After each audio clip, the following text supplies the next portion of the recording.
দুনিয়ার কোনো উপায়েই যদি আপনার সবচেয়ে কঠিন সমস্যার সমাধান না হয়, তবে আমি যে 2 রাকাত নফল নামাজ পড়ার পদ্ধতি আপনাকে বলতে যাচ্ছি, সেই নামাজটি আপনি পড়ে নিন।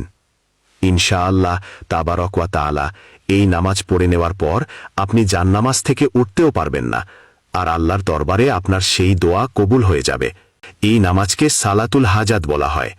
এর নিয়ত আপনাকে ঠিক এইভাবে করতে হবে: আমি 2 রাকাত নফল সালাতুল হাজাত নামাজ পড়ছি আল্লাহ তাআলার জন্য, বর্তমান সময়ে মুখ বা রুখ আমার কাবা শরীফের দিকে।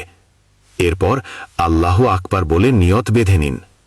প্রথম রাকাতে আপনাকে একবার সানা সুবহানাকা পড়তে হবে, একবার সূরা ফাতিহা পড়তে হবে, তারপর 15 বার সূরা ইখলাস পড়তে হবে।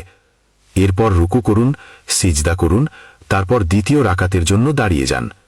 দ্বিতীয় রাকাতে আপনাকে সানা পড়তে হবে না, দাঁড়িয়ে সূরা ফাতিহা, তারপর 15 বার সূরা ইখলাস পড়বেন।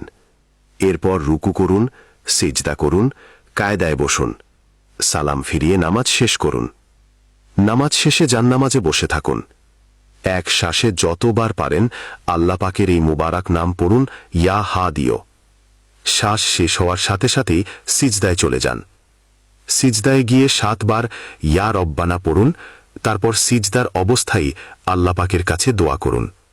ইনশাআল্লাহ তাবারক ওয়া তাআলা আপনি যে দোয়াই করবেন তা কবুল হয়ে যাবে।